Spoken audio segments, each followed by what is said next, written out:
So dito lalapag yung bagong Mountain Peak, yung kapatid ni Mountain Peak Striker. So abangan natin yan. Abangan nyo yan, may kapatid pa tong lalabas. So, spoiler alert. So what's up? Nagbabalik tayo dito. Siyempre, sama natin siya sa Pugad, Lawin. So ito, babay check natin si Toxic Brandon 2.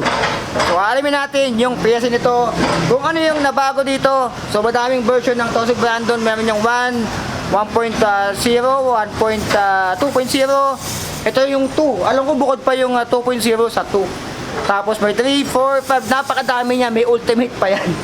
So alamin natin kung magkano si Toxic Brandon 2 dito sa Magis Bike Shop sa Pugad, Lawin. Like, comment, share, and subscribe. Let's go! Maglalakbay ako patungo sa kawalan upang amunin tong pangarap sa buhay at susuungin to itong kadiliman. Makita ko lang ang liwanag ng katarungan.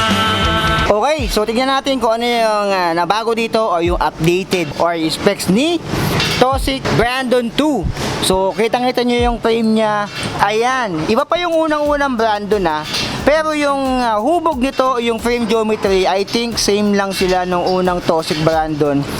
Kung di nyo pa kilala si Toxic Brandon, si Toxic ay nakilala sa ganitong hubog ng frame niya. Ayan yung top tube niya. Ayan, yan yung nagpasikat kay Toxic Brandon. Ayan, kaya madami siyang nilabas na mga iba pang version ng Toxic niya. So napakadami, may git 5. Ako nagsasabi sa inyo. So dyan siya nakilala. Itong binabudget natin ay Brandon 2. Nagtututon color na siya ngayon kasi yung Toxic Brandon dati, kung ito nagkakamali unang version, isang kulay lang yun, isang diretso lang yun, or magtuton color man, hindi naman ganun kaano. Pero ito, tinan nyo naman yan. Ayan o, nagtututon color sa gitna, naghahati doon sa may bandang gitna na siya. So ito ay color brown. Kitang-kita nyo sa bihira ako makita ng kulay na ganito sa isang bike. Kasi usual kasi mga red, blue, green. Ayan, ito may green dito. Ayan, mostly black talaga, white. Ito tignan nyo, brown. Ayan, so bihira yung color brown sa mga bisikleta na babae check natin. So yung lagayan natin ng bip, meron sa down tube. Sa seat tube ay wala. Kasi medyo ano lang to. Ayan, kita-kita nyo naman yan. Hindi siya kakasya pa. So yung cable routing, sa kanyang left side ng down tube ay wala. Sa kanyang right side ay meron. Ito yung kanyang RD cable. And yung external cable routing, yung usual, alam nyo na, pag MTB usual talaga ganito.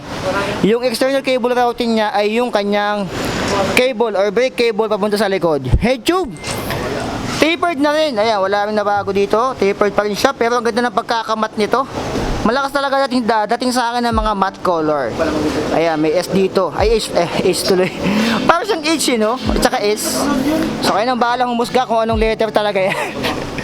Yung top tube, ayan, nandito pa rin yung kanyang design na ganito.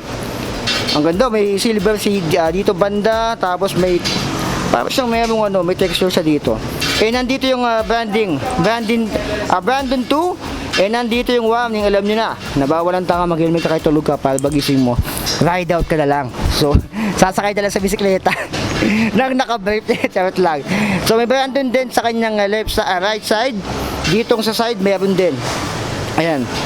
So, yung kanyang frame na binabudget natin, kung hindi ako nagkakamali, ayan, 15 inch, parang small lang to. Ayan, 15 inch. So hindi siya ganun kalaki. Kita nyo naman yan. Kasi kung mapapansin mo, 15 siya, pero naka 29er to, kung hindi ako nagkakamali. And meron siyang reinforced gasket dito. Ayan, ito yung reinforced gasket. Sa mga nagtatanong o curious kung ano yung silbi niyan, yan yung nagpapatibay ng relasyon nyo. Yes lang. Ayan yung nagpapatibay ng frame, lalo pag tinalon-talon nyo. Kasi minsan ito napaputol to eh. So mas pinatibay niya or reinforce niya, kaya tinawag siyang reinforced gasket. Ito. Ayan. Naka-welding na siya dyan. Kasi yung iba, nilarekta na ditong ganyan. Pero yan kasi kitang-kita yung welding. So hindi rin siya makinis. Ayan. Dito, makinis sa kaunahan niya. Dito ay hindi. Ayan. Reinforced gasket na dito. So yung FD, Ito ay si Toxic Brandon talaga ay hindi talaga nag-FD sa mga ganitong brand niya or model. Ayan, so pang 1x specific lang talaga tong frame niya. Walang stopper doon, yung usual na lagayan ng cable. And yung kinakalam dito, wala side swing, wala rin pang side swing, top pull, wala rin butas dito. So pang 1x lang talaga. Yung frame nito si Brandon. So 1x specific lang talaga siya. So dito naman tayo sa kanyang crankshaft. Square table pa to, 170mm, parang 36 teeth yung nilagay dito. Ayan, medyo malaki-laki. Tingnan natin. Yung stock chain niya, ayan, hindi ko mabasa masyado. Medyo malabo mata ng alien nyo. Kaya nang bahala musga kung anong brand yan. So usual sa mga stock chain ng Brandon. Meron ditong 27.5. So yung pala, yung frame niya ay 27.5. So pwede ko naman may 29 din to. So yung RFD na ginamit dito ay Sensa RX10. Ayan, so Sensa RX10 na rin. Yung kanyang sprocket, ito medyo madami-dami na to. 1, 2, 3, 4, 5, 6, 7, 8, 9, 10.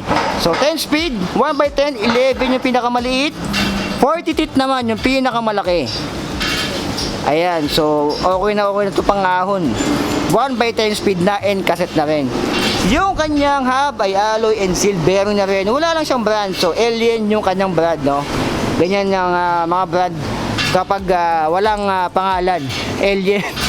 Yung kanyang rim, double wall alloy pa rin.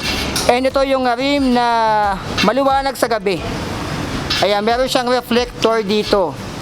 Ayan, hindi siya masyadong pero pag dailawan niya ng gabi, magniningning kayo sa daan yan. Para kayong knight in shining bike. Ayan, so may reflector. Pag sinagan niya ng mga front light, pag gabi, ay kitang-kita yung visibility nyo. Yung gulong, Chaoyang. Etong Chaoyang, yung gamit ko din na gulong sa isang MTB ko tsaka sa gravel bike ko, nasa Beta Half Moon. Quincenas katapusan! Yun, yung gulong nito ay 27.5. Tignan natin yung size niya. Ayan, ang ganda ng pagkakano dito. By 2.10. Ayan, oh. Nakabagtad lang. By 2.10. So, ito yung 2.10. Nakapas rolling pala to. Ayan. Yung 2.10. Mga 2.20 siguro kaya nyo pang ipilit. Eh, di ba dyan kayo magaling? Sa likod naman, 160mm rotors na to and naka 6 bolts na rin, usual quick release sa likod and naka post mount na rin yan sa kanyang seat post. Ayan, parang 31.6 yung nilagay dito and nagpapahiram, mabait, nagpapahiram ng kanyang seat post. Ayan, may quick release yung kanyang seat post dito, yung kanyang seat clamp. Stock pedals, alam niyo natin to, ball bearing pa yan and may pagka hard plastic, may bakal yan. Saddle, Toxic na rin yung nilagay dito.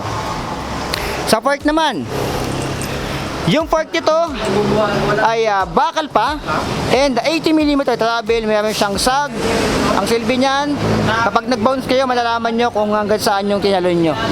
Ayan, pag nag-bounce, gaganon kasi yan yung sag ba iiwan yan dito. Ayan, malalaman nyo kung hanggang saan siya pumalo, no? Dito nilalagay sa pinakababa, gaganon yan Ayan. So yung fork nito ay bakal pa, meron itong sa loob, bakal. And manual lockout na rin naman. Ayan, so manual lockout na rin. Natin yung kanyang preload kung gusto niyo i-adjust. And sa harap, same lang din. Ayan, may aso sa likod. Ayan, sa bantay, nagbabantay na. Ito ay naka shredder valve, spokes 32, double wall alloy rim, Chaoyang 27.5 by 2.10 pa rin. Quick release pa rin naman siya dito. 160mm rotors. Ito yung harap niya. So, di tayo sa kanyang stem. Ayan, ito parang nasa 80mm or 90mm, medyo mahaba pa to. And yung K, parang ball bearing pa yung mga ganito, usual So, comment down below kasi bihira ako makakita ng K na ganito. Pero pag mga stock kasi usual, mga ball bearing nilalagay nila. So, kaya kung gagastos pa talaga kayo magpa-upgrade ng mga seal bearing. Ayan. So itong ano niya, tignan natin. Ito ang kanyang handlebar. Kukunin ko lang yung aking magnet. Sisilipin natin kung bakal. Okay, alloy na. Ayan yung ating magnet. Alloy na siya. Ito dumidikit to. Dumidikit yung ating magnet sa kanyang brake lever. So alloy to. Straight lang siya. So 720mm kung ako nagkakamali, hindi siya yung 800 na usual. So yung kanyang handle grips, okay na rin, wala siyang lock on. Sa right side, wala rin. Yung shifter naman, Sensa MX-10. Ayan, MX Ordinario. And yung kanyang hydraulic brake ay Sib Simmers. Ayan, nung pandemic, okay naman yung si Sib Simmers. Napakadami kong na-bike na bike na naka-Sib Simmers. Ayan. So, ayan si Tosik Brandon 2. 27.5 by 2.10. Naka 1/10 speed na. And 1 by specific. Kung gusto nyo maglagay ng FD, magagawin nyo yung 2x3x. Hindi na ito pwede kasi nga pang 1x lang talaga yung frame ni Tosik Brandon 2. Ayan, nagtutone color. Feeling ko may mga iba pang kulay ito. So kung gusto nyo magtanong sa mga kulay pa nito, yan yung kanilang Facebook page, Madis Bike Shops, dito yan sa Pugad, Lawin, sa Quezon City. Ayan, PM nyo lang sila. So ito ay mabibili nyo dito sa halagang 10,500 pesos. So baka may discount pa yan. Sabihin nyo na napanood nyo sa Poging Alien na si So Be It. So ano masabi nyo dito? So ayan, pwede dito mag home credit. Sa home credit, nagka-utang nga, nagka-Tosik Brandon 2 ka naman. May Gcash din dito, Paymaya, credit cards, pwede naman. Hindi naman ako magagalit pag nag-credit card kayo dito. Ayan, installment pwede, dito yan sa Madis Bike Shop. So abangan nyo yung update natin dito. Ayan. So dito lalapag yung bagong Mountain Peak, yung kapatid ni Mountain Peak Striker. So abangan natin yan. Abangan nyo yan, may kapatid pa tong lalabas. So, spoiler alert. So, dito yan sa Madis Bike Shop. Kung may nakatanungan kayo, yung kanilang details ay nandiyan sa screen nyo ngayon. And nasa comment section, sa video description, nandiyan na rin yung Google Maps. Kung gusto nyo pumunta dito,